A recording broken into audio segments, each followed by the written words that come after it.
여러분 라면 좋아하십니까? 네. 네. 대답을 해주시는 분도 있고 안 해주시는 분도 계신데 어리거나 젊은 사람일수록 라면을 참 많이 좋아하는 것 같습니다. 그렇다면 여러분 혹시 라면 가장 맛있게 끓이는 법 알고 계십니까? 예전에 이 대회를 했었는데요. 라면 봉지 뒤에 있는 것처럼 그대로 끓이면 맞다는 얘기를 또 한 권사님께서 얘기해 주셨는데 그게 가장 맛있다고 하더라고요. 왜일까요? 라면이라는 것 자체가 연구를 통해서 대기업의 기술력을 갖고 나왔기 때문에 그 조리법까지도 연구해서 나온 거라 그것을 맞춰서 끓이는 것이 가장 맛있게 끓이는 방법이라고 하더라고요. 그런데 그 라면을 한 달 정도 먹으면 어떻게 되는지 아십니까? 네, 너무나 맛있게 먹다가 질리기도 하겠지만 영양실조에 걸린답니다. 충분한 영양소를 라면이 공급해 주지 못한다는 거죠. 아무리 우리의 입에 맛있고 즐거움이 있더라도 영양적으로는 좋지 못하다는 거죠. 그래서 어른들이 보통 뭐라고 하나요? 라면 많이 먹으면. 몸에 안 좋다고 인스턴트 음식 그만 먹으라고 말하는 이유가 거기에 있다라는 것입니다. 그래서 라면을 먹거나 인스턴트 음식을 먹으면 그 자체로도 좋지 못하지만 안 좋은 또 하나의 이유가 무엇인지 아십니까? 그것으로 배불러서 더 좋은 음식, 몸에 건강한 음식이 들어갈 자리가 없다라는 것입니다. 근데 왜 제가 설교에 라면 이야기를 하냐? 세상의 것들도 마찬가지이기 때문에 그렇습니다. 보기에 너무 좋고, 너무 향도 좋고, 맛도 너무 좋지만, 우리를 완전하게 채워줄 수 없다라는 거죠. 그럼에도 불구하고 우리가 세상 것들로 계속해서 우리의 마음과 우리의 삶에 채우다 보면 예수님을 우리 안에 채울 자리가 없을 뿐 아니라 우리가 그 세상 입맛에 길들여져서 예수님을 원하지도 찾지도 않게 된다는 거죠. 그렇다면 어떻게 해야 세상이 아닌 예수님으로 나를 채우며 내가 예수님을 갈망할 수 있는지를 오늘 말씀을 통해서 함께 나눠보고자 합니다. 오늘 말씀은 디베랴 황제가 통치한 지 15해째 되는 해라고 이야기하고 있습니다. 누가복음 1장에는 아구스도라는 황제가 나왔었는데 이제는 세월이 흘러서 그 왕이 바뀌어지는 것입니다. 그렇다면 얼만큼의 세월이 지난 것이냐면 약 30년의 세월이 지난 때입니다. 누가복음 1장은 30년 전의 일이고 누가복음 3장은 30년이 지난 때의 이야기를 다루고 있다는 거죠. 그렇다면 갓난 아이였던 세례 요한이 이제 약 30세가 되었을 때쯤의 이야기를 지금 성경에 기록하고 있다는 거죠. 그래서 그때 로마 황제는 디베료라고 말을 하고 있고 유대 총독은 본디오 빌라도고 헤롯과 빌립과 루사니아 이 세 명은 분봉왕이었다고 말을 하고 있습니다. 로마 황제가 있고요. 총독은 로마에서 파견한 높은 직급의 사람을 말합니다. 분봉왕들은 그 당시에 이스라엘에서 계속해서 통치를 해왔던 그 지역의 지도자인 것이죠. 그런데 아무리 그 분봉왕이라고 불렸지만 총독 밑에 총독의 권한을 넘어설 수 없는 그 지역의 통치자였던 것입니다. 그리고 또 대제사장은 원래 한 명이어야 되는데 두 명의 대제사장의 이름이 나옵니다. 누군가요? 안나스와 가야바라는 두 명이 나옵니다. 왜 두 명이 나올까요? 원래는 안나스가 이스라엘의 대제사장이었지만 로마가 그의 사이였던 가야바를 대제사장으로 임명했다는 것입니다. 그래서 실세는 안나스고 공식적으로 임명된 건 가야바라는 혼란스러운 상황이었다는 거죠. 그렇다면 이스라엘 백성들은 로마의 식민지의 통치를 받는 사람들로서 또 이스라엘 백성으로서 로마와 유대 양쪽의 지도자들의 통치와 억압 속에 있어야 됐고 안나스와 가야바라는 두 명의 제사장 아래서 하나님을 높여야 했던 것입니다. 그렇다면 여러분 그 당시에 정치, 경제, 사회, 종교가 어떤 상황이었을까요? 어둡고 혼란할 뿐 아니라 그 안에 부패와 타락이 가득한 시대였다는 것을 말해줍니다. 그렇기 때문에 누가가 이렇게 자세하게 그때 왕이 누구였고 총독은 누구였으며 분봉왕은 누구였고 대제사장이 몇 명까지였는지를 기록하고 있다는 것입니다. 그런데 그때 하나님의 말씀이 어디로 임합니까? 빈들에 있는 세례 요한에게 임했다고 말하고 있습니다.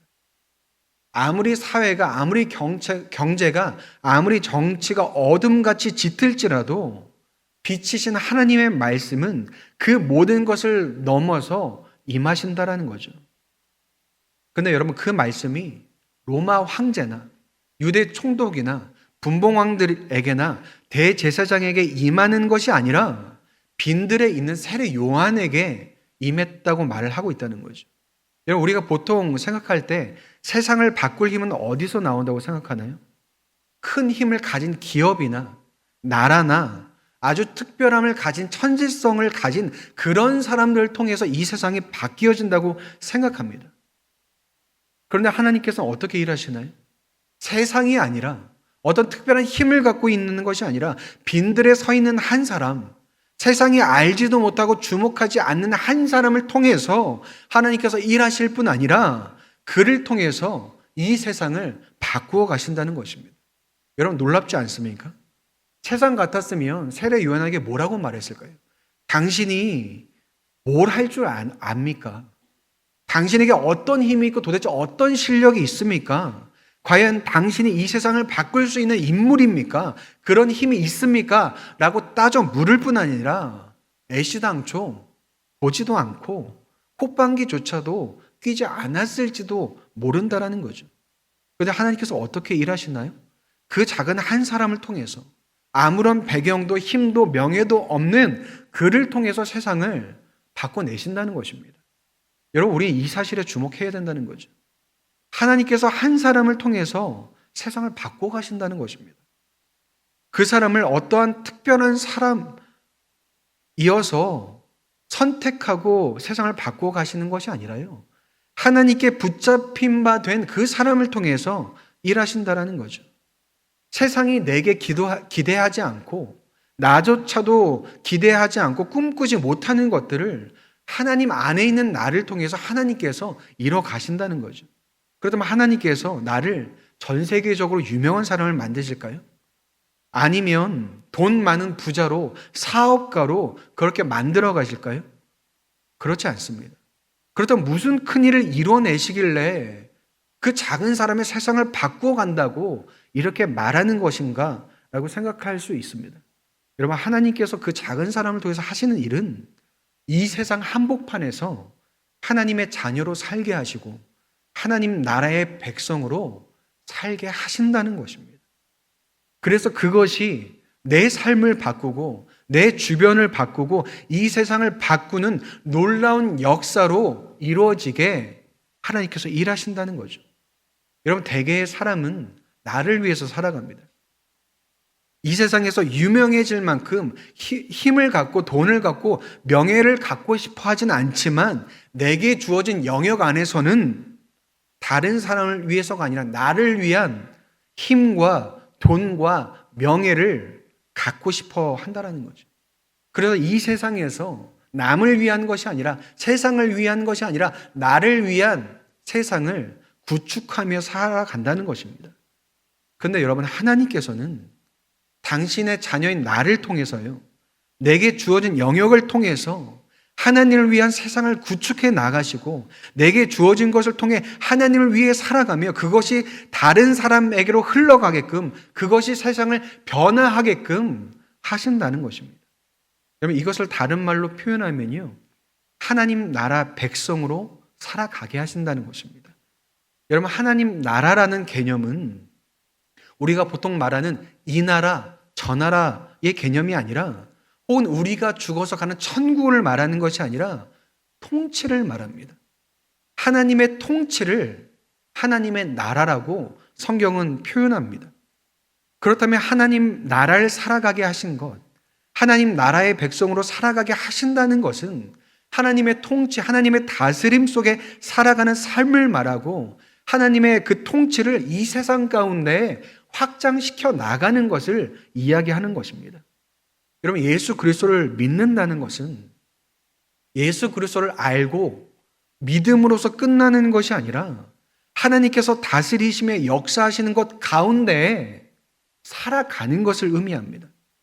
하나님은 하나님대로, 나는 나대로 살아가는 것이 아니라 하나님 안에 있는 나로, 하나님께 속해 있고 그 다스림을 받는 나로서 이 세상 한복판 가운데 살아가는 것을 의미한다는 거죠. 그래서 하나님께서는요, 세례 요한이 그러한 삶을 살아가게 하시며 그의 삶을 통해서 하나님의 통치를 이 세상 가운데 실현시키신다는 것입니다. 그래서 세례 요한이 한 일이 무엇인가요?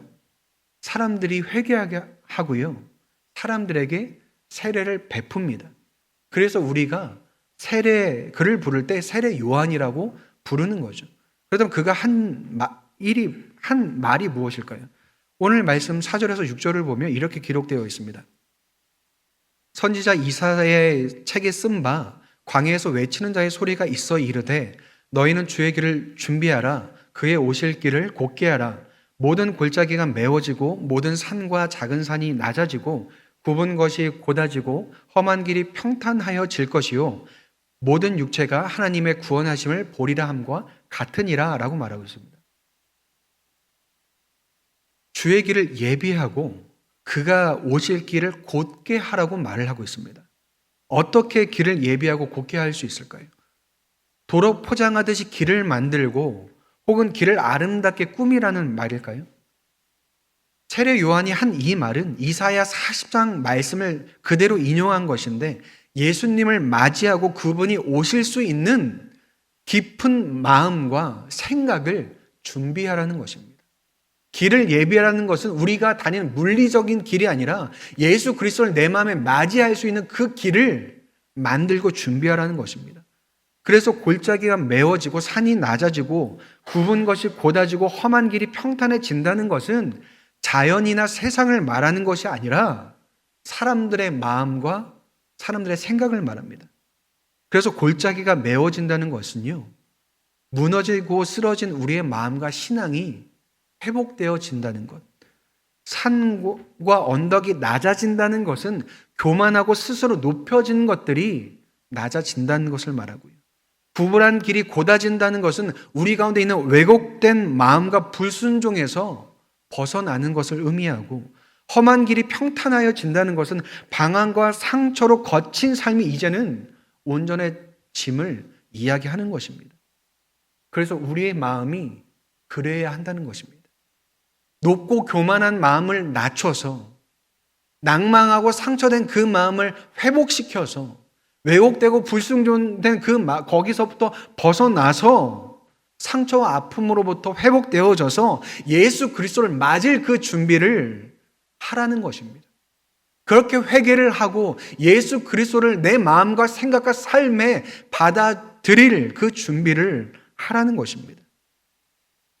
그래서 그렇게 될 때 그 구원을 바라보게 될 것이다 라고 말하고 있는 것입니다. 그래서 세례 요한이 요청하는 게 무엇입니까? 회개하라 말하죠. 낙심하고 낮아진 마음, 교만하고 높아진 마음, 믿음 없음과 불순종과 아무런 기대도 갈망도 없던 그 마음을 회개하라고 말하는 것입니다. 그래서 그때 세례 요한에게, 세례 받으러 온 사람들에게 세례 요한이 뭐라고 말하는지 아십니까? 독사의 자식들아 라고 말합니다. 너희에게 임박한 진노를 피하라고 누가 말했느냐 라고 아주 강하게 말합니다. 이 말뜻을 알지 못하면요, 세례 요한이 세례를 받으러 온 사람들에게 욕설을 퍼부은 것처럼 느껴집니다. 여러분, 독사의 자식들아 라고 표현한 것은요, 그들의 성품이 단순히 악하고 나쁘다는 것이 아니라 겉으로는 경건해 보이지만, 겉으로는 하나님을 믿는 것 같지만 그 내면은 그렇지 못하는, 바르지 못한 그들의 모습을 말하고 있는 것이고요. 진정한 회개 없이 세례만 받으면 된다는 그들의 마음을 꼬집어서 그렇게 세례를 받으며 하나님의 진노를 피할 수 있다고 누가 말해줬냐고 그것을 지적하여 깨부수는 것입니다. 결국 세례를 받고자 사람들이 세례 요한에게 나갔지만 그들은 그들 자신의 모습이 어떠한지도 모르고 그들의 믿음이 어떠한지도 모르고 무엇을 회개해야 하는지도 모르는 채 세례만 받으러 온 그 모습을 세례 요한이 나무랬다는 거죠. 여러분, 아픈 사람이 어디가 아픈지 알아야지 치료를 받듯이 잘못한 사람도 무엇을 잘못했는지 알아야 여러분 용서받을 수 있는 것입니다. 자신의 죄와 자신의 잘못이 무엇인지도 모르는 채 용서를 구하는 일은 여러분 오히려 더 큰 죄와 잘못으로 이어질 수밖에 없습니다. 만약 어떤 범죄자가 피해자한테 가서 혹은 법정에 서서 내가 뭘 그렇게 잘못했냐고 말한다면 여러분 그건 피해자에게 더 큰 피해를 입히는 일이 되고 법정을 모독하는 일이 되고 사회적으로 공분을 사는 일이 됩니다. 그래서 요즘 범죄자들은 어떻게 하나요? 처벌을 덜 받기 위해서 연기를 하죠. 자기가 잘못한 것처럼, 자기가 죄를 뉘우치는 것처럼 법정 앞에서, 피해자 앞에서 연기를 한다는 것입니다. 근데 여러분, 만약 우리가 하나님 앞에 서는 것이라면 하나님께서 우리의 모든 생각과 마음과 동기를 아실까요? 모르실까요? 아신다는 것입니다. 그렇다면 정직함으로 나아가 나의 모든 죄를 하나님 앞에 고백해야 한다는 거죠. 그런데 그때 사람들이 갖고 있었던 아니란 생각은 무엇인지 아십니까? 나는 아브라함의 후손이니까 세례만 받으면 돼. 하나님 앞에 나아가서 회개하지 않아도 나는 구원을 받았고 내 구원은 취소되지 않을 거야 라고 생각했다는 거죠. 그래서 세례 요한이 뭐라고 하냐면 아브라함이 우리 조상이라고 말하지 말라고 말합니다. 나는 아브라함의 후손이니 하나님께서 나를 안 버리실 것이다 라고 생각하지 말라고 말합니다. 나는 하나님의 자녀니 괜찮다고 스스로 면죄부를 주는 그 행동을 멈추라고 말하는 것입니다. 그래서 세례 요한이 뭐라고 말하는지 아십니까? 하나님은 너희가 아니라 이 돌들로도 아브라함의 자손이 되게 할 수 있게 있다라고 말한다는 것입니다. 그게 무슨 말일까요? 아브라함의 후손이라는 것이 중요한 것이 아니라 개개인이 하나님 앞에서 얼마나 온전한 회개를 드렸는가가 중요하다는 것입니다. 나의 부모가 어떻고 조상이 어떻고가 중요한 것이 아니라 하나님 앞에 1대1로 선 내가 가장 중요한 것이고 나의 진정한 그 회개가 중요하다는 거죠. 여러분, 세례 요한은 만약 회개하지 않는다면 나무 뿌리 앞에 도끼가 놓여서 회개에 합당한 열매를 맺지 않는 모든 나무들은 그 도끼에 찍혀서 불에 던져질 것이라고 말을 합니다. 뭐라고요? 회개하지 않으면, 회개에 합당한 열매를 맺지 않으면 다 도끼에 찍혀 불태워질 거라고 이야기한다는 거죠. 그때 사람들이 그럼 우리가 도대체 무엇을 해야 됩니까? 라고 세례 요한에게 물어봅니다. 그래서 11절부터 14절까지 이렇게 기록되어 있습니다. 제가 읽어드리겠습니다. 대답하여 이르되 옷 2벌 있는 자는 옷 없는 자에게 나눠줄 것이요 먹을 것이 있는 자도 그렇게 할 것이니라 하고 세리들도 세례를 받고자 하여 와서 이르되 선생이여 우리는 무엇을 하리이까 하매 이르되 부과된 것 외에는 거두지 말라 하고 군인들도 물어 이르되 우리는 무엇을 하리이까 하매 이르되 사람에게서 강탈하지 말며 거짓으로 고발하지 말고 받는 급료를 족한 줄로 알라 하니라 라고 말하고 있습니다. 무슨 말일까요? 옷 2벌이 있는 사람은 옷 없는 사람한테 나눠주라고 이야기합니다. 먹을 것이 있는 사람은 먹을 것이 없는 사람한테 나눠주라고 하죠. 이어서 세리들도 물어봅니다. 우리가 어떻게 해야 됩니까? 라고 하니까 뭐라고 말하나요? 부과된 세금 외에는 너희들의 이익을 위해서 돈을 더 걷지 말라고 이야기합니다. 군인들은요, 사람들에게서 강제로 빼앗지 말고 거짓으로 그들을 고발하지 말고 너희가 받는 그 임금으로 만족하고 살아가라고 이야기해 줍니다. 여러분 좀 이상하지 않습니까? 지금까지 잘못하고 죄진 것들을 하나님께 나아가서 눈물로 기도하고 회개하라고 말하지 않고 그 삶을 어떻게 살아야 하는지를 세례 요한이 구체적으로 말하고 있습니다. 여러분, 우리가 알고 있는 회개는 무엇입니까? 눈물을 쏟고 마음을 토해내며 우리의 잘못을 말하는 것이 회개라고 생각했는데 세례 요한은 지금 다르게 말한다는 것입니다. 회개에 합당한 열매를 너의 삶에서 직접적이고 구체적으로 만들어내라고 이야기한다는 거죠. 여기 이렇게 말한 이유는 회개보다 열매가 중요한 것이 아니라 회개와 열매, 이 두 가지 모두가 중요하다는 것입니다. 우리의 마음을 다해서 하나님 앞에 나가 회개할 뿐 아니라 그것으로 끝내지 않고 그렇게 하나님께 드린 회개와 기도가 삶으로 이어지게 하라는 이야기인 것입니다. 말과 마음으로만 끝내지 말라고 이야기한다는 거죠. 이런 회개는 죄에 대한 죄책감으로 용서를 구하는 것으로 끝나는 것이 아니라 여러분 삶의 방향을 바꾸는 일입니다. 단순히 도덕적으로 윤리적으로 선하게 살아야 한다를 말하는 것이 아니라 삶의 방향을 말한다는 거죠. 그렇다면 어디로의 그 삶의 방향을 말할까요? 하나님 나라 백성으로서의 삶의 방향으로 바꿔야 한다는 것입니다. 그 도전과 결단을 우리에게 주고 있다는 거죠. 그렇다면 여러분 우리가 왜 그래야 될까요? 왜 내가 굳이 삶의 방향을 바꾸어서 그렇게 살아야 될까요? 그렇다면 제가 바꿔서 한번 질문을 해보겠습니다. 여러분 지금 여러분이 살아가는 삶이 마음에 드십니까? 지금 더도 말고 덜도 말고 딱 좋으십니까? 내가 더 이상 아무것도 하지 않아도 괜찮을 만큼 만족되고 완전한 삶을 여러분 살고 계십니까? 대부분 그러지 못하다는 걸 우리가 잘 알고 있습니다. 왜 그럴까요? 우리 자체가 그렇게 살지 못하고 세상 또한 우리가 그렇게 살아가도록 내버려두지 않기 때문에 그렇습니다. 그리고 그뿐 아니라 우리가 살아가는 모든 것에는 그에 대한 결과가 생기고 영향력이 생겨나죠. 때로는 눈을 씻고 봐도 그 원인이 무엇인지 알지 못함에도 불구하고 좋지 못한 결과가, 정말 너무 힘든 결과가 우리에게 찾아오는 일도 너무나 많다는 것입니다. 그렇다면 여러분 우리 삶의 그러한 일들을 과연 우리가 책임지고 감당할 수 있을까요? 그럴 수 없다는 것입니다. 그럼 예수 믿으면 모든 것이 해결되고 사라집니까? 원인과 결과에서 자유로워지나요? 그렇지 않습니다. 그런데 하나님의 자녀로서 하나님의 백성으로서 하나님의 나라를 살아가며 그 삶의 방향을 바꾸면 무엇이 다를까요? 우리가 감당할 수 없는 삶의 책임을 하나님께서 함께 져주신다는 것입니다. 그 결과를 하나님께서 함께 맞아 주신다는 것입니다. 그렇다면 여러분 회개의 목적이 무엇일까요? 왜 내가 마음을 다해서 하나님께 회개하고 삶의 방향까지도 바꾸어서 살아야 하고 하나님 나라의 백성으로서 살아야 할까요? 하나님께서 나와 함께 하시고요.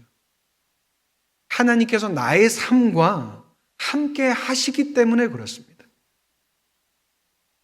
그런데 여러분 우리는 많은 경우 우리의 삶의 방향을 바꾸거나 회개해야 할 이유를 심각하게 느끼지 않습니다. 왜일까요? 예수님을 간절히 바라지 않기 때문에 그렇습니다.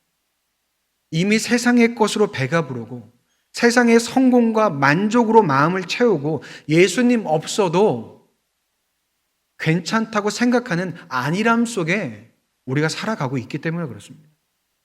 그런데 여러분, 예수님을 목말라 하지 않는 것, 회개하지 않는 것, 하나님의 자녀로 하나님 나라의 삶을 살아가지 않는 것은 단순한 무관심이 아니라 나와 내 삶을 책임지고 인도하시는 하나님을 외면하는 것과 다를 것이 없는 일입니다. 여러분, 우리는 스스로 우리의 인생을 책임질 수 없습니다. 우리의 문제, 우리의 상처, 우리의 한계는 오직 하나님만이, 오직 예수 그리스도만이 해결 가능하시다는 거죠. 그렇기 때문에 예수님을 목말라하고 주님을 간절히 찾는 것은 단순한 종교적 열심이 아니라 나의 삶 전체를 하나님께 맡기고 살아가는 여러분 생명의 길이라는 것입니다. 여러분 그렇게 조금씩 살아갈수록 어떻게 변화될까요?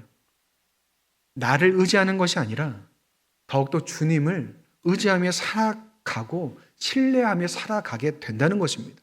왜일까요? 나는 할 수 없기 때문에. 그러나 하나님은 할 수 있기 때문에 그렇게 살아갈 수밖에 없다는 거죠. 그때 우리의 삶이 어떻게 변하나요?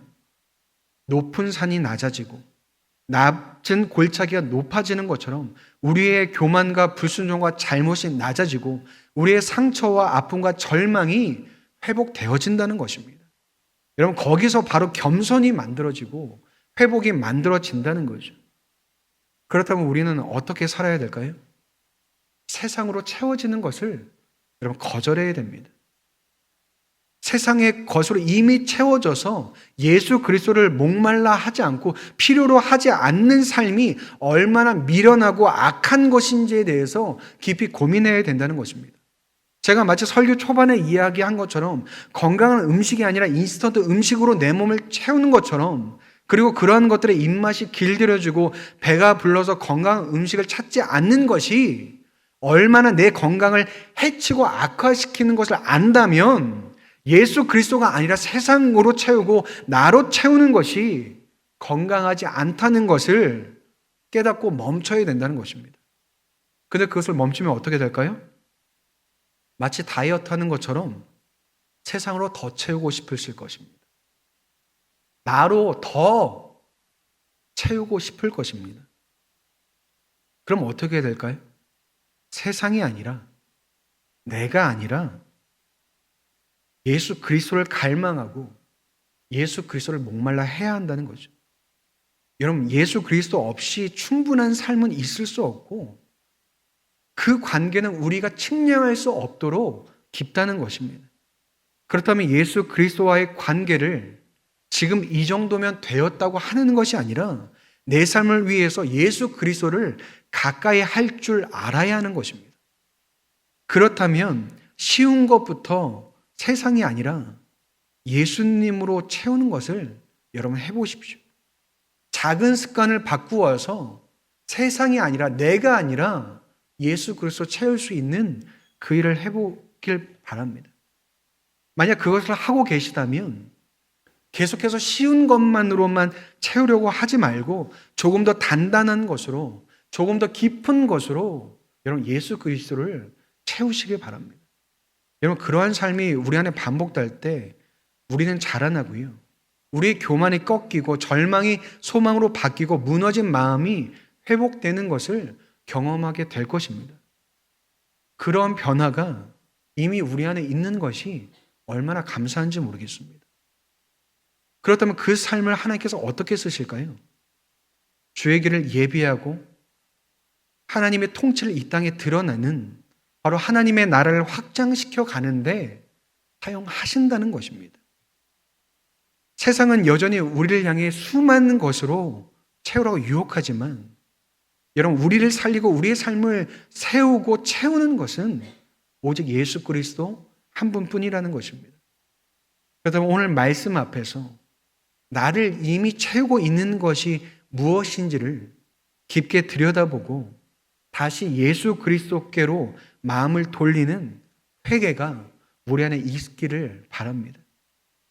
그리고 그 회개를 통해서 주님과 함께 살아가는 삶을 열매로 맺고 이 땅 가운데 주의 길을 예배하는 삶, 하나님 나라를 살아가는 삶이 되기를 소망합니다.